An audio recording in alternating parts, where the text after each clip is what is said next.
হ'ল তোমালোকৰ 21-20 চনৰ মেণ্টেল এবিলিটি টেষ্টখন আমি আলোচনা কৰি আছো। ইতিমধ্যে আমি 20 নম্বৰলৈকে পঢ়াইছো। তোমালোকে যদি চোৱা নাই তেতিয়াহ'লে চাই ল'বা। সো আজি আমি 21 নম্বৰৰ পৰা বাকীখিনি আলোচনা কৰিম। মই কৈছোৱে যে প্ৰিভিয়াছ ইয়াৰ কুৱেশ্যন পেপাৰ যিমান পাৰা তোমালোকে চাব লাগে আৰু সেয়েহে আমি ইবুকখন এতিয়া মাত্ৰ 49 টকা কৰা গৈছে, য'ত ক্লাছ পাতি সকলোখিনি পাবা। আগৰ যিমান ক্লাছ হৈ গৈছে ইবুক আদি সম্পূৰ্ণ মাত্ৰ 49 টকাত পাবা। ইতিমধ্যে বহু ছাত্ৰ ছাত্ৰী আমাৰ তাত জইন হৈছে, ইবুকখন লৈছে। কাৰণ ইবুকখনৰ জৰিয়তে অকল NMS পৰীক্ষা বুলিয়েই নহয়, পিছৰ যিকোনো টেলেণ্ট চেষ্ট এক্সামৰ কাৰণে সুবিধা হয়। আৰু সেয়েহে তোমালোকে টাইম নাই তেনেকুৱাকে ভাবি নাথাকিবা। পৰীক্ষাত নবহালৈকে তোমালোকে চেষ্টাই কৰি যাবা যে মই পাছ কৰিমেই। মানে তোমালোকে যদিও সময় নাই তথাপিতো তোমালোকে মনোবল ভাঙি নিদিবা আগমুহূৰ্তলৈ, পৰীক্ষাত নবহালৈকে। গতিকে ছাত্ৰ ছাত্ৰীসকল সেইকাৰণে কৈছো, তোমালোকে যদি এতিয়াও ভালদৰে ইবুকখন লোৱা তেতিয়াহ'লে 49 টকা মাত্ৰ, গতিকে ধুনীয়াকে চাব পাৰিবা। আৰু এই দুদিন পঢ়িলেও ভালেখিনি যথেষ্টখিনি আগবাঢ়িব পাৰিবা। আৰু যিমান আগতে পঢ়িলেও পৰীক্ষা আগত চোৱাটো বহুতেই ইম্পৰ্টেণ্ট। আৰু সেয়ে তোমালোকৰ যদি বিশ্বাস আছে যে এইকেইদিন মই ইবুকখন চাম, ইবুকখন চোৱা। এখন কিতাপত বহুত কিবা কিবি থাকে, কিন্তু আমাৰ ইবুকখনত ইমান নাই। যিখিনি ইম্পৰ্টেণ্ট সেইখিনি দিয়া আছে। তোমালোকে এবাৰতে 100-200 প্ৰশ্ন চাব পাৰিবা, ঠিক আছে। কাৰণ ইমান টান প্ৰশ্ন নহয়, এইবিলাক পাই অহা প্ৰশ্নবিলাকে। আৰু ভিডিঅ' বিলাক দিয়ে দিম, সেইবিলাক বুজি নোপোৱাকেইটা চাব পাৰিবা। কমচে কম তোমালোকে যদি পৰীক্ষাৰ আগত 10টা ভিডিঅ' চাব পৰা, বহুখিনি তোমালোকৰ সুবিধা হ'ব। মানে লাইভ ক্লাছ 10টা চাব পাৰিলে বহুত সুবিধা হ'ব। যিয়ে নহওক, ইচ্ছুক ছাত্ৰ ছাত্ৰীয়ে ল'ব বিচাৰিলে ল'ব পাৰিবা। এতিয়া প্ৰথম আহিল যে 21 নম্বৰ আৰু 25 নম্বৰ তলৰ প্ৰশ্নসমূহত কোনটো চিত্ৰই প্ৰশ্নত কৰা শুদ্ধ সম্পৰ্ক স্থাপন কৰিব? ভ্ৰমণকাৰী, ৰেল আৰু বাছ। এতিয়া চোৱা, ভ্ৰমণকাৰী যদি মই এইটো ধৰো, তেতিয়াহ'লে কিছুমান ভ্ৰমণকাৰী ৰেলতো যাব পাৰিব, কিছুমান ভ্ৰমণকাৰী বাছতো যাব। গতিকে ইয়াত চোৱা, কাৰণ ৰেল বাছ দুইটাতে ভ্ৰমণকাৰী যাব পাৰে, গতিকে সেইকাৰণে আমি চিম্বল এটো ৰাখিম। ভেন ডায়েগ্ৰামৰ ওপৰত আমি পঢ়াইছো ইতিমধ্যে, যিসকল আগৰ পৰা জইন আছে গমে পায়। তাৰপিছত নেক্সট হ'ল 22 নম্বৰ প্ৰশ্নটো আছে, যিটো মেনেজাৰ, শ্ৰমিক সন্থা আৰু কৰ্মী। শ্ৰমিক সন্থা একেলগে হ'ব লাগে, শ্ৰমিক সন্থা আৰু কৰ্মী। চোৱা, যদি ইয়াত চাওঁ তেতিয়াহ'লে ইয়াৰ এনচাৰটো হ'ব মেনেজাৰ এক্সট্ৰা, শ্ৰমিক সন্থাও এক্সট্ৰা আৰু কৰ্মীও এক্সট্ৰা। গতিকে বিটো হ'ব ইয়াৰ শুদ্ধ উত্তৰ। নেক্সট খাদ্য, দৈ চামুচ। এইটো ভালে পৰীক্ষাত আহি গৈছে। গতিকে চোৱা, খাদ্যৰ ভিতৰতে দৈ পৰে আৰু চামুচটো এটা বেলেগ, গতিকে ডিটো হ'ব শুদ্ধ উত্তৰ। ডাক্তৰ, শিক্ষক আৰু মহিলা। চোৱা, ডক্তৰ বুলি কওঁতে ডক্তৰবিলাক কিছুমান মহিলাও হ'ব, আকৌ শিক্ষক কিছুমান মহিলাও হ'ব, ঠিক আছে। গতিকে আমি যদি চাওঁ তেতিয়াহ'লে ডক্তৰ মহিলাও হ'ব পাৰে, আকৌ কিছুমান ডক্তৰ হ'ব পাৰে। ডক্তৰ চোৱা, মহিলা ডক্তৰ থাকিব পাৰে বা মহিলা শিক্ষকো থাকিব পাৰে। গতিকে বিটো হ'ব ইয়াৰ ফৰ্মটো। 25 নম্বৰ কলম, পেঞ্চিল আৰু কাগজ। গতিকে কলম, পেঞ্চিল, কাগজ বেলেগ বেলেগ, গতিকে এইটো হ'ব শুদ্ধ উত্তৰ। 26 নম্বৰ তলৰ প্ৰশ্নসমূহত নথকাটো কি হ'ব? 2, 4 আৰু 25। ইয়াত চোৱা, এই দুটা 2 পূৰণ কৰা 2 দুগুণ কিমান হ'ব? 4, 4 পূৰণ কৰা 4 কিমান হ'ব? 16, 16 4 কিমান হ'ব? 20 হ'ব। এবাৰ 3 3 গুণ 9 আৰু 9 9 গুণ 81। 3 3 গুণ 9 আৰু 9 9 গুণ কিমান হ'ব? 81। গতিকে যোগ কৰিলে কিমান হ'ব? 90 হ'ব। 90 আছে, 20 আছে। তাৰপিছত চোৱা, 7 1 1 গুণ 1, 7 7 49। 49 1 1 গুণ 1 কিমান হ'ব? 49 1 কিমান হ'ব? 50 হ'ব। ঠিক আছে, 7 1 1 গুণ 1, 7 49, 49 কি হ'ব? 50 হ'ব। অৰ্থাৎ চিটো হ'ব শুদ্ধ উত্তৰ। তাৰপিছত নেক্সট চাবা, 23 নম্বৰ প্ৰশ্নটো, 27 নম্বৰ। ইয়াত চোৱা, কেনেকৈ আমি এইটো উলিয়াব লাগে, মাজৰটো উলিয়াব। কেনেকৈ 21 পালো চাবা। চোৱা, 64 মানে 8 8 গুণ 64, 8 লিখা। 64 মানে 8 8 গুণ 64। 36 মানে 6 6 গুণ 36। 49 মানে 7 7 49, যোগ কৰা। 8 6 14, 14 আৰু 7 কিমান হ'ব? 21 হ'ব। ঠিক আছে, মানে কি কৰিছে? 6 গুণ 64, 8 গুণ 64, 6 গুণ 34 আৰু 7 গুণ 49, গোটেই যোগ কৰিছে কিমান পাইছে? 21 আছে, মানে মাজতো মিলিছে। তেতিয়াহ'লে কি কৰিব? 121 দিছে, 11 1 121। 81 মানে 9 9 গুণ 81, 9 হ'ব। আৰু 100 মানে 10 10 গুণ 100, 10 হ'ব। যোগ কৰা 10 9 1 10 0 হাতে গেলে 1 2 3 30 হ'ব 30 হ'ব শুদ্ধ উত্তৰ বুজি পালা চোৱা কি কৈছো মই এই 11 121 9 9 গুণ 81 আৰু 10 10 গুণ 100 দুটাই চোৱা 11 121 11 থাকিল 9 9 গুণ 81 9 থাকিল আৰু 10 10 গুণ 100 10 থাকিল এটো কিমান হ'ব 9 1 10 0 হাতে গেলে 1 2 হাতে 3 30 হ'ব ইয়াৰ আনসাৰ 28 নম্বৰ 30 28 নম্বৰতে কি হ'ব চোৱা 16 আৰু 40 যোগ কৰা 16 যোগ 40 কিমান হ'ব 16 40 6 থাকিল 4 1 5 56 হ'ল তাৰপিছত 21 আৰু 35 যোগ কৰা 21 যোগ 35 যোগ কৰা 5 1 6 3 2 5 56 হ'ল এবাৰ তোমাৰ 42 আৰু 14 যোগ কৰা 42 যোগ 14 কিমান হ'ব 4 2 6 6 4 1 5 56 হ'ব তেতিয়া হলে 41 কি যোগ কৰিলে আমি গোটাইতে 56 ওলাব লাগে 56 আছে গতি 41 কি যোগ কৰিলে 56 পাম গতি 56 পে 41 বিয়োগ কৰা কিমান হ'ব 6 পে 1 গেলি 5 1 থাকিব 15 হ'ব গতি ইয়াৰে आंसर যদি 13 দিয়া আছে উত্তৰটো কিন্তু 15 হ'ব যেটো হ'ব শুদ্ধ উত্তৰ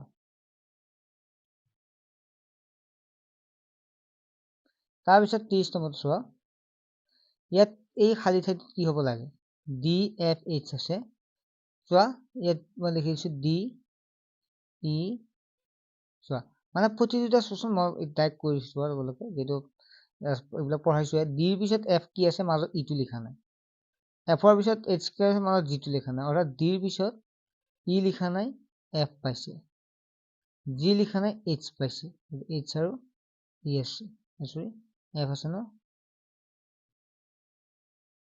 এফ পাইছে হল এমৰ পিছত কি আছে এন লিখা নাই এম এন ও লিখা নাই পি লিখিছে কিউ লিখা নাই আর লিখা নাই এস লিখিছে অর্থাৎ এস আৰু কি আছে পি আছে এম পি আৰু এস আছে ইয়াত মানে মাজত দুটা লিখা নাই মাজত দুটা লিখা প্ৰথমটো মাজত এটা লিখা নাই দ্বিতীয় দুটা লিখা নাই তাৰপিছত ভি পিছত কি আছে V V W V U V W X Y Z লিখিছে অর্থাৎ ইয়াত চাৰিটা আহিছে ভি পিছত কি লিখিছে জেড লিখিছে চাৰিটা আহিছে মাজত তিনিটা আহিছে গতিকে ইয়াতো তিনিটা এৰা জেডৰ পিছত এ হ'ব বি হ'ব চি হ'ব ই হ'ব তিনিটা আহিলে ডি হ'ব ইয়াৰ আনসাৰ চি টো নহয় ডি হ'ব ইয়াৰ আনসাৰ গতিকে এটো হ'ব শুদ্ধ উত্তৰ গতিকে ডি হ'ব শুদ্ধ উত্তৰ তাৰ পিছত নেক্সট আহিল 31 নম্বৰ প্ৰশ্নটো এটো 16 51 35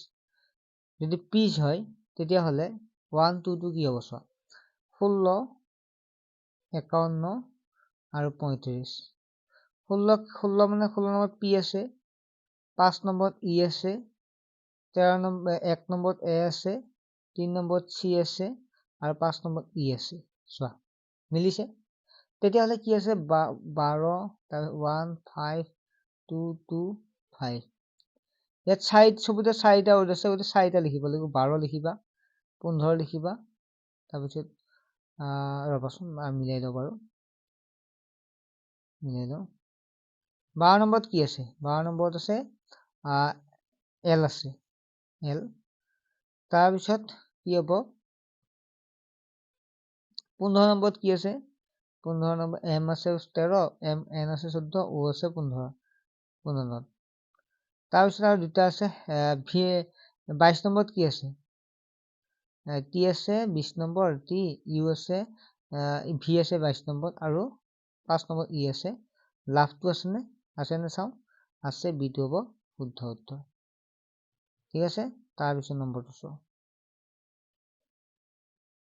32 নম্বৰ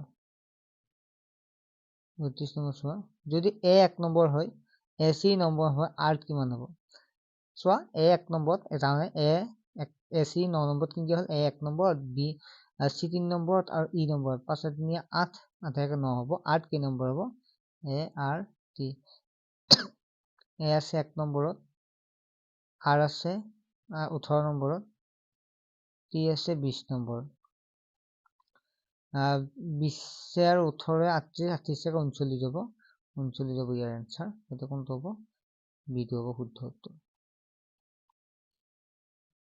তাৰ পিছত যদি কেট 12 হয় মেন কিমান হ'ব কেট CAT কেট কেনেকৈ 12 হ'ল 3 নম্বৰ ইয়াতো 1 নম্বৰ টিটো আছে 20 নম্বৰ এতিয়া সব 12 সংখ্যা হ'ল 20 এ 2 এ 20 একে 21 21 এ 3 এ 24 24 ক 2 ৰে ভাগ কৰা কিমান পাবা 12 পাবা ঠিক আছে 12 পাবা তেতিয়াহ'লে মেন কিমান হ'ব মেনু একে নিচিনা কৰা m কেই নম্বৰ আছে 13 নম্বৰ আছে m a n m 13 নম্বৰত a 1 নম্বৰত আৰু n কেই নম্বৰত a আছে n 14 নম্বৰত চোৱা 14 একে 15 15 13 কিমান হ'ব হ'ব দেই 4 একে 5 5 একে 8 ঠিক আছে 1 2 38 যাব 38 আধা কৰ 2 ৰে 3 একবাৰ যাব 18 হ'ল 2 9 18 19 বাৰ হ'ব ইয়াৰ আনসাৰ সৰি 1 মিনিট হা আকৌ মই বুজাই দিছো m a n m আছে 14 নম্বৰত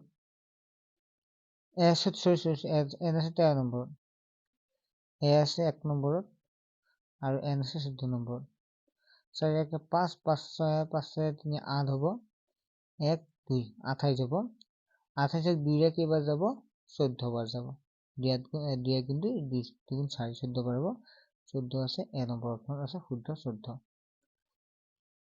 বুজি পালা 14 হ'ব এটো 34 নম্বৰ প্ৰশ্নটো চোৱা ASHA মানে ইকুৱেল 79 বিনয় ভূষণ BINAY BHUSHAN ভূষণ কিমান হ'ব খুজিছে চোৱা বিনয় ভূষণ এইটো একেবাৰে সহজ মই তোমালোক কৈ দিম চাবা এই ASHA কিমান পালো 39 পালো তোমালোকে চোৱা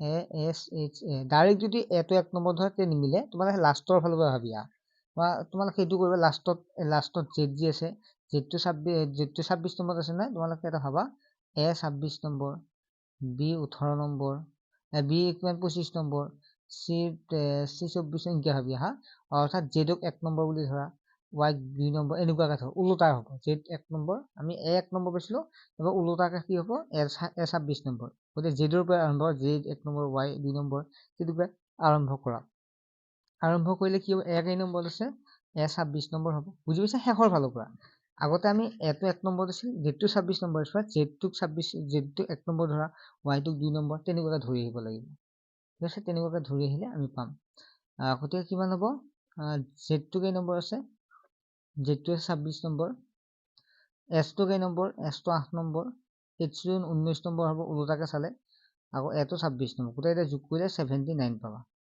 ঠিক আছে উল্টাকে চাবা আৰু উল্টাকে চালে ধুনীয়াকে মিলি যাব তাৰ পিছত নেক্সট হ'ল বিনয় ভূষণ যি আছে প্ৰথম বিনয়টো চাওঁ বিনয় ভূষণ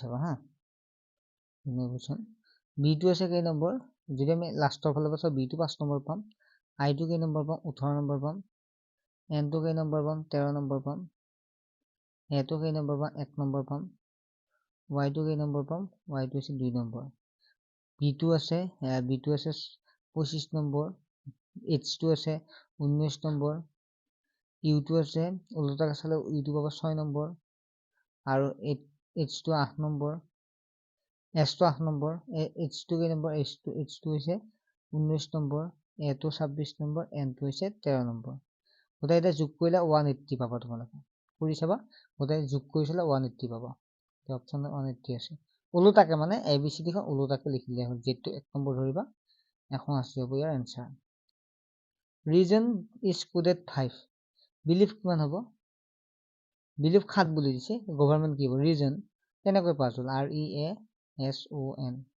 কেইটা ৱৰ্ড আছে ইয়াত এটা দুটা তিনিটা চাৰিটা পাঁচটা ছয়টা আছে ছয়টাত মই কি লিখিলো পাঁচটা পাঁচ লিখিলো বিনয় বিলিভ কিমান হ'ব BELIEVED বিলিভ কেইটা ৱৰ্ড আছে এটা দুটা তিনিটা চাৰিটা পাঁচটা ছয়টা সাতটা আঠটা ইয়াত কি হ'ব 7 লিখিছে মানে যেইটা ৱৰ্ড আছে তাতকে এটা কমাই দিছে ঠিক আছে, কাৰণ মিলিল ইয়াত 6টা ৰিজনত 6টা আছে 5টা লিখিছে, বিলিভত 7টা আছে 8টা আছে 7টা লিখিছে। তেতিয়াহ'লে গভৰ্ণমেণ্ট কিমান হ'ব? GOVERNMENT